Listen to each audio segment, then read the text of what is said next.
wabarakatuh. Saya Dini Indo Firawati. Selamat datang di channel saya, Dini Indo. Saya akan berbagi informasi di channel ini tentang kesehatan ibu dan anak serta kebidanan. Selamat menikmati videonya. Assalamualaikum warahmatullahi wabarakatuh. Ketemu lagi dengan saya, Dini Indo, di sesi sharing kebidanan with Dino. Kali ini kita akan mempelajari bersama-sama tentang keputusan moral dalam pelayanan kebidanan.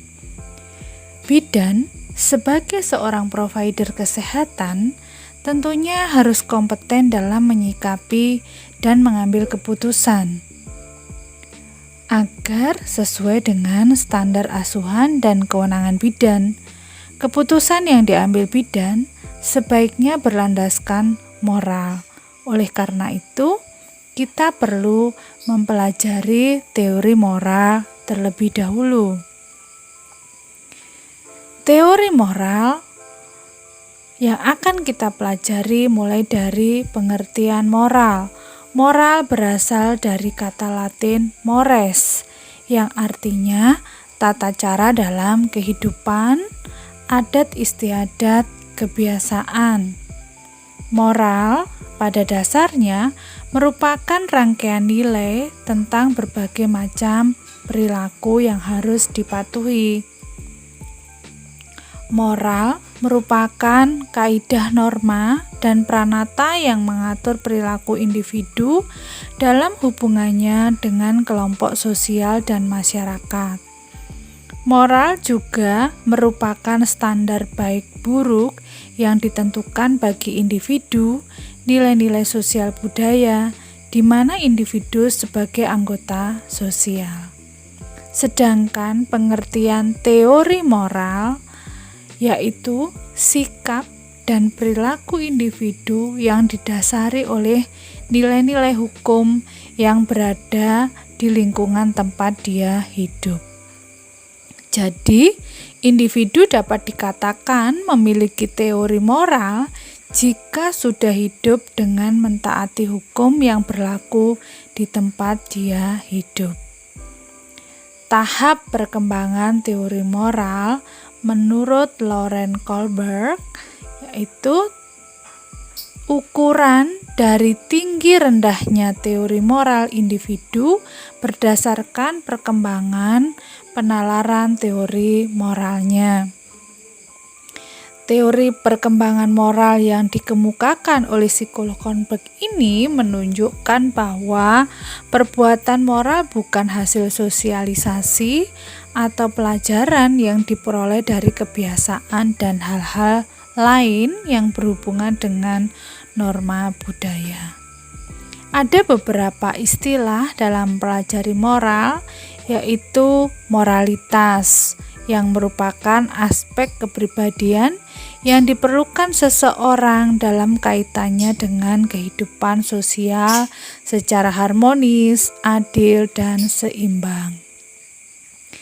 Sedangkan istilah tentang dilema moral yaitu suatu kondisi di mana seseorang dihadapkan dengan dua atau lebih kondisi yang tidak mengenakan, tetapi diharuskan memilih salah satu kondisi tersebut. Nah, dalam kenyataannya, sebagai seorang bidan, kita seringkali dihadapkan pada pilihan untuk mengambil keputusan dengan mempertimbangkan moral. Jadi, kita juga perlu mempelajari tentang teori pengambilan keputusan agar kita dapat mengambil keputusan yang tepat dan bermoral. Baik, kita akan mulai mempelajari teori-teori terkait dengan pengambilan keputusan. Pengertian pengambilan keputusan yaitu pemilahan alternatif perilaku tertentu dari dua atau lebih alternatif yang ada. Ini menurut Josh R. Terry. Ada beberapa faktor yang mempengaruhi pengambilan keputusan, yaitu faktor fisik, yaitu adanya rasa yang dirasakan oleh tubuh, emosional, yaitu perasaan atau sikap, faktor rasional, yaitu pengetahuan, faktor praktik yang dimaksud adalah keterampilan dan kemampuan individu yang dia miliki, kemudian interpersonal, yaitu jaringan sosial dan hubungan antar individu. Yang keenam, struktural, yaitu lingkup sosial, ekonomi, dan politik. Ketujuh, posisi atau kedudukan. 8, masalah yang dihadapi. Yang kesembilan, situasi dan kondisi. Yang ke-10 adalah tujuan. Hal-hal inilah yang mempengaruhi seseorang dalam mengambil keputusan. Selanjutnya adalah hal pokok dalam pengambilan keputusan. Yang pertama adalah intuisi, di mana dalam mengambil keputusan didasarkan pada perasaan sehingga lebih subjektif dan mudah terpengaruh. Yang kedua, pengalaman, yaitu pengetahuan praktis. Seringnya terpapar suatu kasus akan meningkatkan kemampuan seseorang dalam mengambil keputusan. Yang ketiga adalah fakta. Jika didasarkan fakta, maka keputusan akan lebih real, lebih valid, dan lebih baik. Yang keempat adalah wewenang, sehingga keputusan ini biasanya lebih bersifat rutinitas. Sedangkan rasional, keputusan yang diambil biasanya bersifat objektif, transparan, dan konsisten. Kita juga akan pelajari tentang ciri keputusan yang etis. Yang pertama, mempunyai pertimbangan tentang apa yang benar dan apa yang salah. Ciri yang kedua, sering menyangkut pilihan yang sukar. Yang ketiga, tidak mungkin dielakkan. Dan yang keempat, dipengaruhi oleh norma, situasi, iman, dan tabiat, serta lingkungan sosial. Setelah kita mengetahui beberapa hal, kita perlu tahu tentang prinsip pengambilan keputusan berdasarkan norma moral.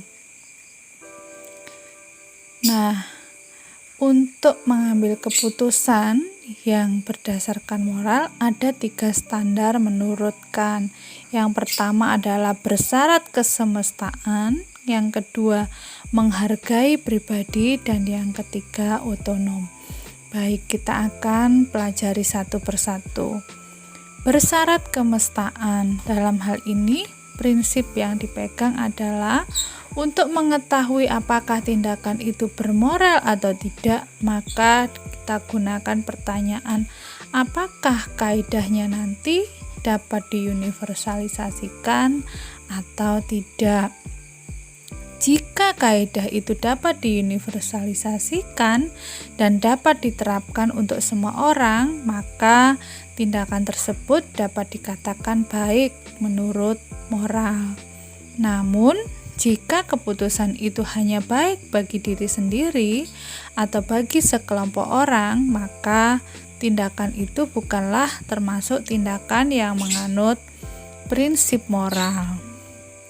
Yang kedua adalah menghargai pribadi. Prinsipnya, dalam bertindak kita harus selalu memperlakukan umat manusia, baik diri sendiri maupun orang lain, sebagai tujuan pada dirinya sendiri, bukan sebagai alat atau sarana.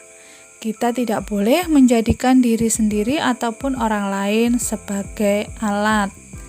Prinsip ini menitik beratkan pada orientasi pengambilan keputusan, sehingga menganggap kebaikan yang paling benar adalah keputusan yang berorientasi untuk kebaikan diri sendiri dan orang lain. Yang ketiga adalah otonom. Dalam mengambil keputusan yang berdasarkan moral, prinsip ini adalah semua tindakan yang kita lakukan harus murni karena kehendak dan keinginan kita sendiri, bukan karena pengaruh dari orang lain. Bertindaklah sedemikian rupa di mana kehendak dari dirimu sendirilah yang menentukan tindakan tersebut. Pada dasarnya, setiap manusia mempunyai pertimbangan rasional untuk menciptakan kaidah yang universal. Oke, ini adalah ringkasan dari materi yang sudah saya sampaikan. Yang pertama adalah pengambilan keputusan, yaitu pemilihan alternatif perilaku tertentu dari 2 atau lebih alternatif yang ada. Strategi pengambilan keputusan yang dipengaruhi oleh kebijakan, organisasi atau pimpinan, fungsi pelayanan. Dalam praktik kebidanan, ada beberapa hal yang dapat menimbulkan masalah etik dan dilema pada bidan dalam memberikan pelayanan kebidanan. Dilema dan masalah ini muncul karena adanya konflik yang terjadi di antara nilai-nilai yang diyakini oleh bidan sebagai pemberi pelayanan dengan nilai-nilai atau kebiasaan yang dianut masyarakat maupun dengan kenyataan yang ada di lapangan. Demikian tadi materi kita tentang pengambilan keputusan yang berdasarkan norma.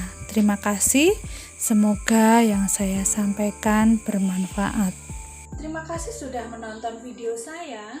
Jangan lupa like, komen, share, dan subscribe. Wassalamualaikum warahmatullahi wabarakatuh. See you.